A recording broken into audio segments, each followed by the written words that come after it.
Lumi i drinj që furnizon hidrocentralet më të mëdhenj të vendit shndrohet në Porrua. Nga Kuksi vin pamje që tregojnë shtratën e thatë të lumit dhe tabanin e liqenit të Thjerëzës të shndruar në tokë shkretë të tjerë. Biznesi ndjeni pari efektet ekonomike të krizës energjetike që ka përfshirë vendin. Prodhuesit deklarojnë se si pasojë e kufizimeve energjetike është rritur kostoja e prodhimit dhe kanë rënë ndjeshëm shitjet e produkteve. Qindra sipërmarrës privat kryesisht e industrisë së veshjeve refuzojnë të paguajnë punëtorët sipas nivelit të pagës minimale që e ka vendosur qeveria. Ata deklarojnë se minimumi etik i pretenduar nga qeveria është më i ulët. Të gjithë nënpunësit e administratës shtetërore që disponojnë tituj dhe grada shkencore do të përfitojnë paga shtesë. Lëvizja e qeverisë synon të stimulojë kuadrët e përgatitur të punojnë për institucionet e shtetit. Rusia kthen kokën nga Mesdheu. Komandanti i marinës detare ruse tha se objektivi i tij është një prani e përhershme në detin Mesdhe, por nuk përcaktoi se në cilët vende do të kërkojë vendosjen e bazave ushtarake.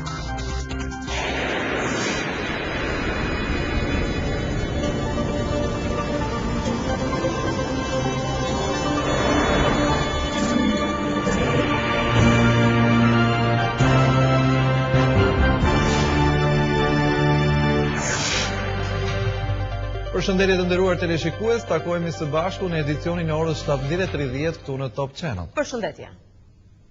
Në këto ditë gushti, kur kriza energjetike vazhdon, pamjet që vijnë nga lumi i drinj dhe liqeni i Thjerëzës në veri të vendit janë të trishtueshme. Rrjedhja e ujit i ngjan asaj të një porroj, ndërkohë që një pjesë e bazamentit të liqenit është shndruar tashmë në tokë shkretë të tjerë. Zona që dikur mbuloi nga uji tashmë po përdoret për marrjen e materialeve inerte. Ky është lumi i drinj nga i cili varet fati i industrisë tonë energjetike. Këtë vit fare lehta të mund ta krahasosh nga sasia e prurjeve të ujit me përrenjtë e kësaj zone. Dega e drinit të zisjell në liqen vetëm ujin e vendburimit që është liqeni i Ohrit, pasi përrenjtë që mbledh rrugës kanë shtëruar me kohë. Tashmë një pjesë e shtratit të tij që duhet të ishte mbuluar nga uji, është ndruar gati në kantiere për shfrytëzimin e materialeve të ndërtimit, ndërsa në sipërfaqe të mëdha bazamenti i liqenit i ngjan një shkretëtire të jetur për ujë. Vendasit kanë kohë që nuk e kanë parë lumin dhe liqenin në këtë gjendje. Të thënë drejtën unë kam 65 vjet. Mirë po, kjo kohë si mahet mensive, ka flasin edhe plesht, është bon një lloj, si lumi, si prej, një lloj se më thënë se ku është lumi apo ku është prej. Me një fjalë, tatësinë e marë. Inshallah Allah e rregullon këtë punë. Shqipëria është vendi ku 90% e energjisë elektrike vjen nga burimet hidrike, pra nga prodhimi në hidrocentralet mbi kaskadën e Drinit. Dikur prurjet e lumit Drini arrinin në 340 metra kub ujë në sekond, duke zënë vendin e dytë për nga kapaciteti pasbunës. Por këtë vit situata është shumë e rëndë. Sot prurjet në lumin Drini janë 25 metër kub në sekond. Këmbët e kësaj ure dhe rënojat e kuksit të vjetër që shërbeni si një simatse të nivelit të krizës hidrike të liqenit, si vjet nuk shërbejnë më, pasi liqeni ka kohë që është tërhequr. Thatësira e madhe dhe mos menaxhimi i mirë i rezervave ka bërë që shpresa jonë për të patur energji të varet pikërisht nga kjo rrjedhë uji. Gjatë këtij muaji, qeveria do të importojë mesatarisht 7 milion kilowatt-orë energji në ditë, ndërkohë që nevojat minimale të vendit në këtë stinë janë 16 milion kilowatt-orë. Specialistët parashikojnë një vjesht të zymtë energjetike këtë vit. Kjo rrëke pas pak ditësh nuk do t'i vërë më në lëvizje turbinat e hidrocentraleve, duke rrezikuar kështu edhe turbinat e ekonomisë kombëtare, e cila varet tërësisht nga ky lum. Biznesi po jep shenjat e para të efekteve ekonomike të krizës energjetike. Përfaqësues të tij thanë sot se është rritur kostoja e prodhimit, ndërkohë që si pasojë e mungesës së energjisë kanë rënë edhe shitjet, pasi shumë njësi tregtimi nuk punojnë. Kriza energjetike po dëmton bizneset prodhuese në vend, të cilët deklarojnë se ndërprerjet e energjisë kanë rritur ndjeshëm kostot e prodhimit. Por përveç rritjes së kostos, kriza ka ndikuar edhe në uljen e shitjeve të disa produkteve kryesisht ushqimore, siç janë pijet alkolike dhe ato freskuese, konsumi i të cilave bie kur në lokale apo pikat e tjera të shitjes nuk ka energji. Që rreth 10% kemi rrit kostot. Rritja e kostove ka shkuar në përgjithësi të hedhjes dëm të një pjesë të produktit, plus faktit të hedhjes tej, nuk po diskutojmë gjëra të tjera, se nuk duhet të kthehemi thjesht në ankus, që mjaft aparate elektronike dhe automatika kryesisht ka pësuar një goditje të tmerrshme në luhatit energjetike. Industrialistët më të mëdhenj në vend të grupuar në institucionin e Konfindustrias kanë kundërshtuar idenë e hedhur nga grupime të tjera biznesi për furnizimin me energji përmes tollonave. Konfindustria në emër të industrive më të rëndësishme të vendit kundërshton në mënyrë të prerë idenë komuniste të triskëtimit të energjisë elektrike. Hedhësit të media në emrin e Konfindustrisë së idesë të tollonave, që është njëkohësisht qesharake me nostalgjike e kohës diktaturës, jo vetëm nuk përfaqëson vullnetin e saj, por duke mos qenë industrialist, ata nuk janë as edhe antar të thjeshtë të Konfindustrisë. Aktualisht bizneset e mëdha të cilat janë përqendruar kryesisht në autostradën Tiranë-Durrës kanë një marrëveshje me korporatën elektroenergjitike shqiptare, në bazë të së cilës furnizohen thuajse normalisht me energji. Po shumë biznese të tjera të cilat nuk shtrihen në këtë zonë po vuajnë mungesën e energjisë elektrike, e cila përkthehet në rritje të kostos së prodhimit dhe humbje të mëdha financiare. Ndërsa vendet e Europës janë mbledhur dhe detyruar në darën e një vape të nxehtë të thatë, në anën tjetër të globit, në Azinë Jugore natyra po derdh shi duke shkaktuar katastrofë të vërtetë. 10 miliona njerëz kanë mbetur pas tresh, shumë janë zhdukur dhe tashmë qeveritë paralajmërojnë katastrofë humanitare si pasojë mungesës së ushqimeve dhe ilaçeve. Qeveritë dhe agjencitë humanitare po përpiqen të vinë në ndihmë miliona personave të dëmtuar nga përmbytjet në Azinë Jugore. Numërohen 200 të vdekur, 125 viktima në Indi dhe 64 të tjerë në Bangladesh. Fshatra të tërë në këto rajone janë mbuluar nga uji. Autoritetet e Indis, Bangladeshit, Nepalit paralajmërojnë një krizë humanitare, mungojnë ushqimet dhe medikamentet. Ata po përpiqen të shpërndajnë ndihma, por është shumë e vështirë për të mbërritur në zonat e prekura. E vetmja zgjidhje është ajri.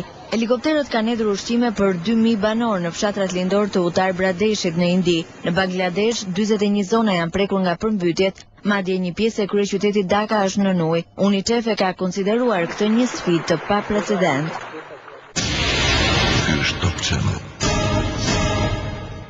Shumë biznese private nuk janë duke zbatuar vendimin e qeverisë për pagën minimale të punëtorëve. Supermarketet, kryesisht në fushën e prodhimit të veshmbathjeve, pohuan se nuk janë dakord me caktimin e pagës nga qeveria në bazë të minimumit etik, pasi ata mendojnë se ky minimum është më i ulët nga ç'po pretendon qeveria. Më shumë se 400 biznese shqiptare që punojnë në industrinë e tekstileve dhe këpucëve me material porositës janë arrestuar kundër vendimit të qeverisë që e çon pagën minimale në 16.100 lek. Këto biznese që punësojnë rreth 150.000 punonjës në shkallë vendi kanë shprehur haptazi se nuk do t'i paguajnë punonjësit e tyre me këtë pagë, pavarësisht se kjo është e sankcionuar me ligj. Madje ata shkojnë dhe më tej kur deklarojnë se nuk do të paguajnë as kontributet e sigurimeve mbi bazën e kësaj page, në rast se qeveria nuk do të pranojë të negociojë me ta për rishikimin e këtij vendimi. Dy janë rrugët e mundshme. O do të mbyllen ndërmarrjet sektori fasonist, ose do të rritet informaliteti në këto ndërmarrje për të kompensuar sa do pak këtë rritje të shpenzimeve.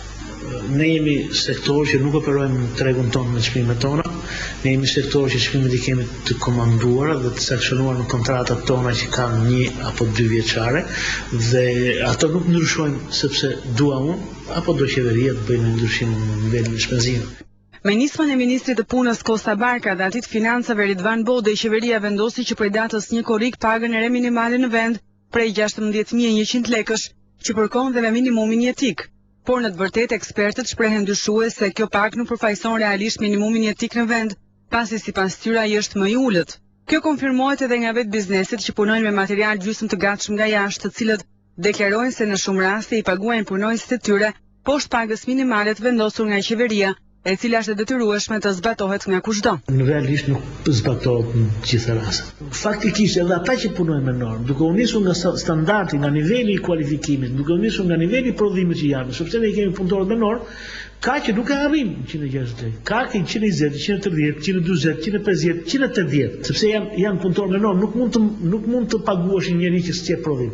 Por mendohet se bizneset e prodhimit të këpucëve dhe ato të tekstileve nuk janë të vetmit që paguajnë punonjësit e tyre nën minimumin jetik.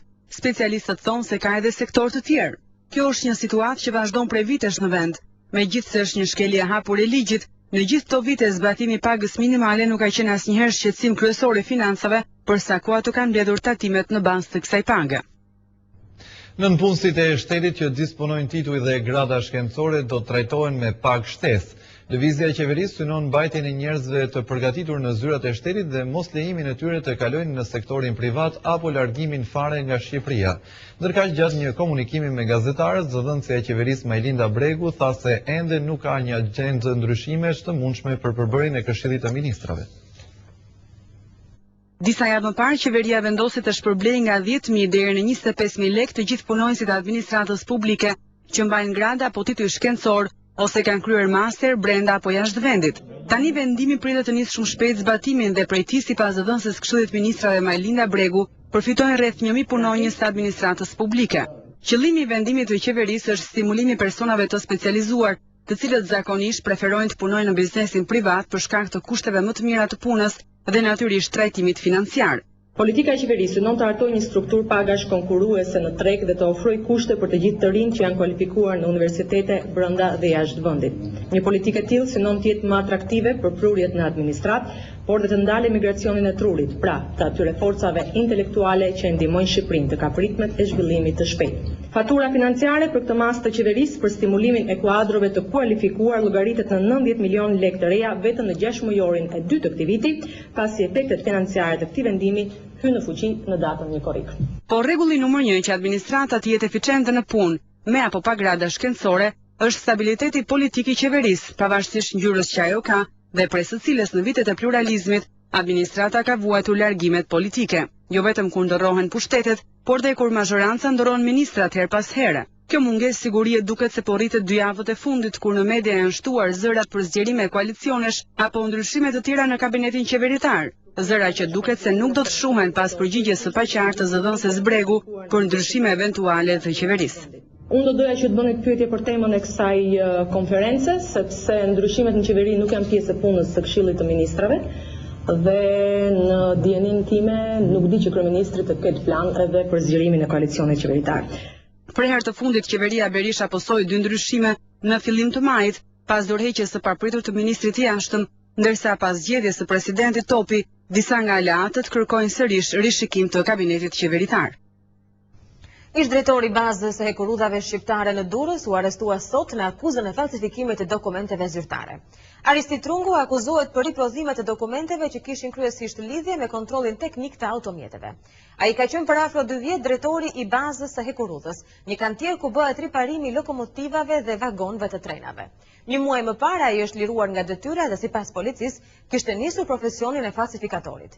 Gjatë kontrollit në banesën e tij, policia e gjeti 10 dokumente të gatshme, si patenta, dëshmi kontrolli makinash, certifikata, mandate pagesash, fatura pagimit të taksave vjetore të automjeteve e të tjerë. Ai ishte zhndruar në një agjensi paralele të kolaudimit të makinave, duke shpërndarë dëftesa të rene të kontrollit teknik. Policia ka thënë se ai ishte marrë që herët me këtë profesion, por e kishte ndërprerë në kohën kur ju besua detyra e drejtorit të bazës së hekurudhës. Megjithëse policia kishte qenë në dieni të aktivitetit të tij kriminal, kjo nuk e ka penguar që të emërohet në një detyrë të tillë shtetërore. Ministri i Brendshëm Bujar Nishani ishte sot në portin e Durrësit, i cili po përballet këto ditë me flukse të mëdha migrantësh që vinë kryesisht nga Italia. Ai kërkoi përshpejtimin e procedurave për të mos krijuar pritje për njerëzit, por edhe efikasitet në masat e kontrollit. Ministri i Brendshëm Bujar Nishani ka kryer një inspektim në portin e Durrësit për të ndjekur nga afër ecurinë e punës në këtë periudhë që shënon pikun e trafikut të emigrantëve që rikthehen në vend për të kaluar pushimet. Sa më shpejt dhe sa më mirë ditë me i prit njerëzit. Ne kemi ardhur shikoj? Ministri i Brendshëm Nishani u ka premtuar mbështetje të plotë të qeverisë shqiptare udhëtarëve të linjës Bari Durrës, që janë detyruar të qëndrojnë 3 ditë në pritje pa u nisur për shkak të një avarie. Së pari ne do të mbledhim gjithë informacionet e nevojshme, natyrisht që ka institucione të cilat kanë përgjegjësi të caktuar për këtë punë. Unë kam informacionin që të gjitha institucionet e tjera, edhe agjencia përkatëse janë duke u interesuar, por ne do të marrim gjitha masat që së pari të dëmshpërblehet dhe të mbulohen shpenzimet financiare që qytetarët kanë bërë, së dyti që të gjitha makinat dhe mallet e tjera të vinë të sigurt. Më pas Nishani është takuar edhe me vetë emigrantët, duke u siguruar që procedurat doganore kanë qenë në nivelin e duhur dhe pa shkaktuar pritje të gjata. Si u pritën këtu? A keni pas vonesa, mërzitje? Mirë, kalofshi mirë. Të gjithë kanë histori të ndryshme dhe një pikë të përbashkët. Të gjithë flasin në Top Channel dhe gjithçka në Koreane. Top Vjes Channel.tv. Lajmi më parë kalon tek ne. Rusia kërkon lavdin ushtarake të Bashkimit Sovjetik duke projektuar praninë në detin Mesdhe. Admirali flotës ruse deklaroi se anijet ushtarake ruse duhet të rikthehen për të patrulluar në ujrat e Mesdheut, por nuk përmendi emra vendesh se ku do të kërkojë vendosjen e bazave ushtarake. Megjithatë, gjasat janë që ai të shfrytëzojë një bazë logjistike që Rusia ka ende në Siri. Objektivi kryesor i flotës ruse është një prani e përhershme në detin Mesdhe. Këtë ka deklaruar komandanti marinës ushtarake të Moskës, admirali Vladimir Masorin. Dikur anijet ruse patrullonin Mesdheun, por më vonë pas rrëzimit të Bashkimit Sovjetik misionet u ndërpren. U tërhoq edhe baza në Tartus të Siris, ku Moska ka ruajtur një prani logjistike. Gjatë vizitës në bazën më të rëndësishme ruse Sebastopoli në Ukrainë, admirali deklaroi: "Propozoj që me përfshirjen e flotës veriore dhe atë të Balltikut, marina ruse të rivendosë një prani të saj në detin Mesdhe." Vladimir Masorin, siç citon agjencia ruse I-Tartas, e quante një strategji të veçantë detin Mesdhe, por nuk ka saktësuar se ku do të gjejmë mbështetjen për një bazë të qëndrueshme ruse. Në Tartus, sipas disa burimeve, ka nisur operacionet. Kthimi i Moskës në Mesdheun lindor do të forconte ndikimin e Kremlinit në lindjen e mesme, gjë që sipas analizëve do të shikojë me sy të keq nga Izraeli, aleat i ngushtë i SBA-s në këtë rajon. Pas ekspeditës së suksesshme në polin e Veriut, ku dy nëndetëset ruse ngritën flamurin, fjalët e admiralit rus të reqin shumë vëmendjen, ose siç e quajnë analistët, vinë si një dush i ftohtë. Në Shtetet e Bashkuara të Amerikës do të vazhdojnë përgjigje telefonike për të gjithë personat e dyshuar për lidhje me terroristët.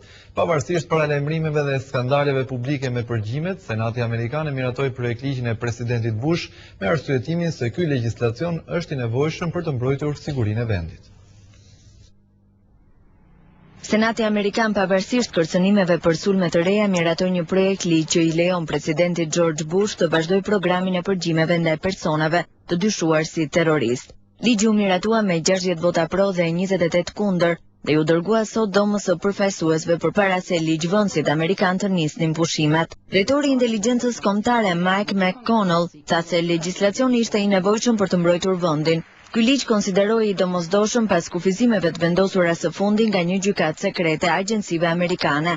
Projekt ligji I kërkon administratës si ja përshkruaj të gjitha procedurat që ndjek një gjykate federale. Shtëpia e Bardhë përshëndeti Senatin dhe I kërkoi Dhomës së përfaqësuesve të shndërronte menjëherë projekt ligji në ligj. Nëse do të miratohet, ligji do të skadojë brenda 6 muajve dhe gjatë kësaj periudhe Kongresi duhet të hartojë legjislacionin përkatës.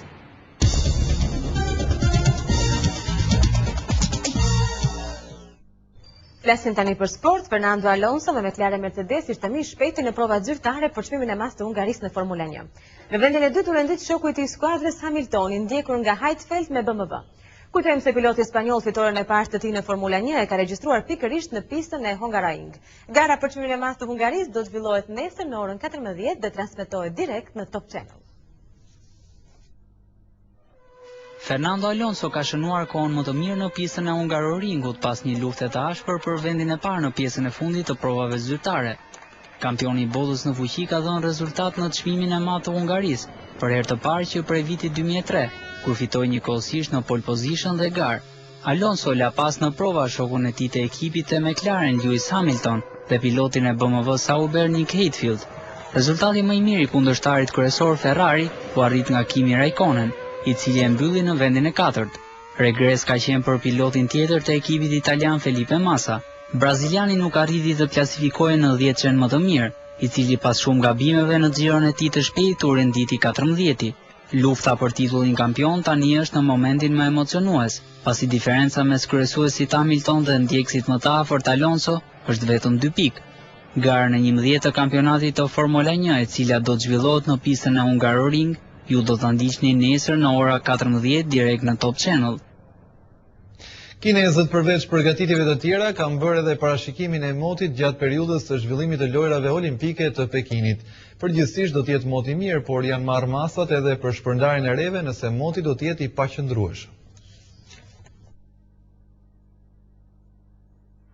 Qielli me re dhe smogu është një panoramë e zakonshme në Pekin, por parashikimet janë pozitive.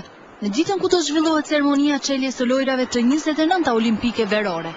Organizatorët deklarojnë me studimet e deritanishme se moti I datës 8 gusht 2008 do të jetë me diell dhe qiell të pastër. Megjithatë dhe sigurisht të shfaqeshin, ato do të largohen me raketa speciale që kthejnë qiellin e kthjellët. Kostoja e lojrave olimpike llogaritet I kaloi $2 miliard. E gjithë struktura olimpike numëron 34 objekte ku përveç stafit të përcaktuar, do të angazhohen edhe rreth 100.000 vullnetar. Ndërkohë është përcaktuar dhe himni i Olimpiadës. We are ready. Në shqip, ne jemi gati. Është kënga zyrtare e lojrave olimpike verore Pekin 2008. Kolona zanore e Pekin 2008 sipas organizatorëve përshkruan çfarë përfaqëson Kina dhe njerëzit e saj. Kënga do të këndohet për herë të parë të mërkurën më 8 gusht, pikërisht një vit përpara fillimit të lojrave olimpike.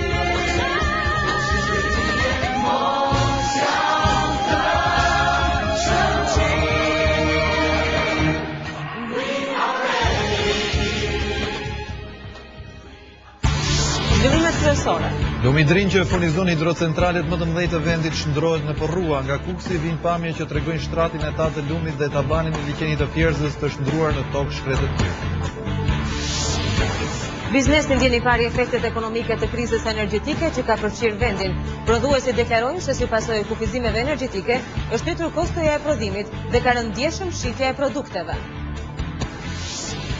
Qindra sipërmarrës privat, kryesisht të industrisë së veshjeve, refuzojnë të paguajnë punëtorët sipas nivelit të pagës minimale që ka vendosur qeveria.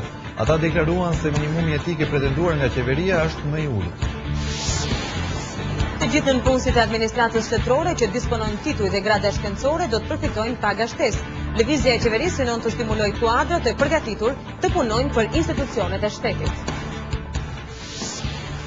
Rusia kthen kokën nga Mesdheu. Komandanti i marinës detare ruse tha se objektivi i Moskës është një prani e përhershme në detin Mesdhe, por nuk përcaktoi se në cilët vende do të kërkohet vendosja e bazave ushtarake.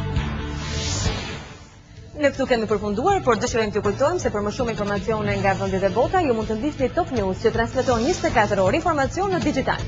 Gjithashtu ju mund të informoheni edhe përmes internetit në adresën tonë topbizchannel.tv. Ndajemi këtu së bashku, mirupafshim. Mirupafshim.